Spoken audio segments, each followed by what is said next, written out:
Hi everyone, welcome to the Sip and Spin. I am the Tipsy Spinster, and today's Spindle Spotlight is a little bit of a celebration looking back at all of the spindles that I've focused on over the course of the last few weeks.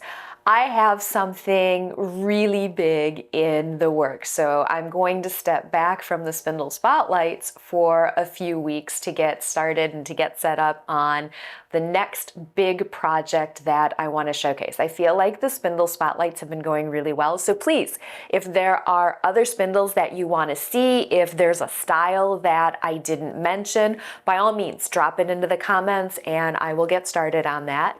For those of you that have been following along with me over the course of the last few weeks, I started by working through the book Hand Spindles by Bet Hochberg. She has a whole series of books that I would highly recommend making a part of your spinning or your fiber arts your fiber arts library, because there's just so much really rich and good information in a very small package. So it's very quick, it's very easy reading, and there's a lot of good history and a lot of good facts. And that's where I pulled a lot of the information as I talked about all of these different spindle styles.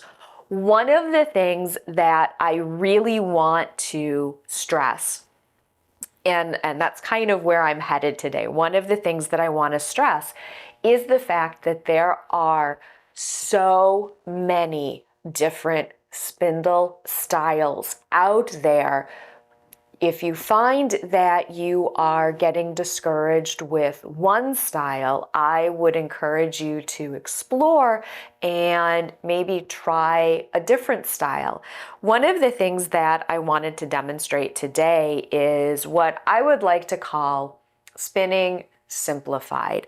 So the act of spinning in and of itself is nothing more than building energy and then creating a place for that energy to go. And that's what I'm going to demonstrate today.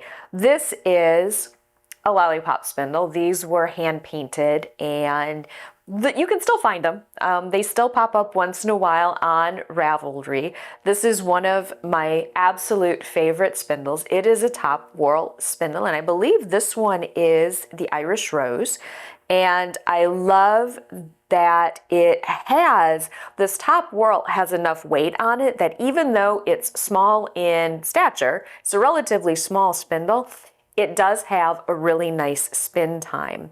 So one of the things that I've talked about a lot, you can get started spinning by wrapping a leader around the base and then attaching your fiber to that. I have never liked doing that because then you run into that problem of having to do something with the leader when you wind off. So the way that I always like to start my spindles is by taking a little bit and either wrapping around the tip if I don't have a hook, or in this case, because I have a hook, I've pulled some out and I'm just going to fold this on over itself like so. And then I typically always spin S, and so the S means it's going to go that way, which means it's going to be, no, hang on, S, Z. I spin Z with it going this way. I mix it up every single time. I'm going to spin this in the direction of the clock, which is going to go this way. So I digress. I apologize. It's the champagne. It's a celebration. I'm going to build up the energy, and that's all spinning is taking the time to first build up the energy. And of course, so if you know anything about energy and circuits and things like that, you have to stop the energy or it's just going to travel. It's going to keep going. So I'm using my index finger and my thumb to stop the energy buildup from going anywhere. And as you can see, I've got all of this energy built up, and I know that because there's so much tension. So then I'm going to set this down, and it's what's called parking. So I'm going to park the spindle, and then I'm going to switch fingers. And I'm still tightly preventing the twist from going anywhere. And by stopping the twist, I have all the time in the world to draft out. And I'm going to pull from rather far back. If I try to draft out from up here, I'm not going to get very far. I'm going to fight the fiber because of the staple length. So I'm pulling way, way, way far away, and I'm going to pull back. I'm going to pull some out like so, and then I'm going to pinch off. Well, now I've built up energy, and as I've said, all spinning is building up energy and then putting that energy someplace. So now I'm going to let go, and all of the energy that I've built up is going to travel up to where it's essentially like a circuit breaker, where I've stopped the twist from traveling. And I still have energy here, so I'm going to go out a little bit further and let the energy travel. And then when we start spinning, the spinning spindle is building up energy and drafting out,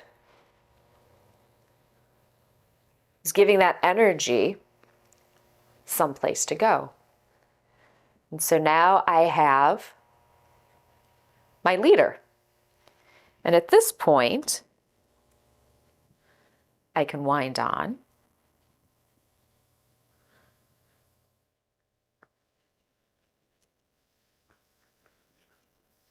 And begin spinning.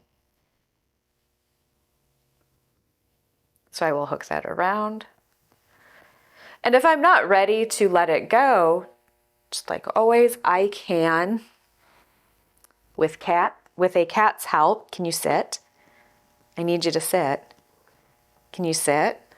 You're not gonna sit. The nice thing with a spindle like this, I can spin above the cat. So with a drop spindle, a top whirl spindle like this, and I have a couple other videos where I demonstrate the building, the twist. One of the things that I love about this particular style of spindle is it fits very nicely in my hand when it comes to building up that energy. So then when I park it, it also doesn't go anywhere. And I spent a lot of time when I first started spinning park and draft style, where I would simply build up a fair amount of energy, set my tool down, and then create a new place for that energy to go. Like so. So that's kind of a simplified explanation of all spinning is. And as you can see, there are lots and lots of tools that will help you accomplish that building of energy and then giving that energy someplace to go. And that's how we create beautiful yarns and singles and threads and the yarn, that the products that we need for doing other fiber arts types of things. So that's really all I wanted to show and share today, was just do a quick recap and celebrate all of the different styles and types of spindles that are out there.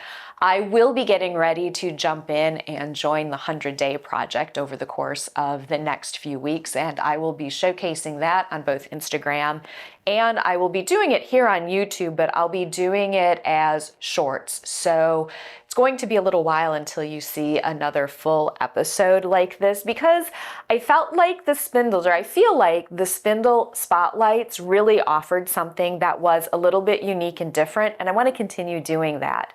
And so I am going to work on putting some of those new ideas down on paper first. Thank you so much for tuning in. I look forward to hearing about your spinning experiences down in the comments. As always, if you have ideas or suggestions for future shows, please don't hesitate to reach out and ask or make those suggestions. I really do take them to heart, and I appreciate listening and I appreciate hearing from you. So with that in mind, I hope that your spinning is going well. As always, thank you so much for tuning in. Happy spinning.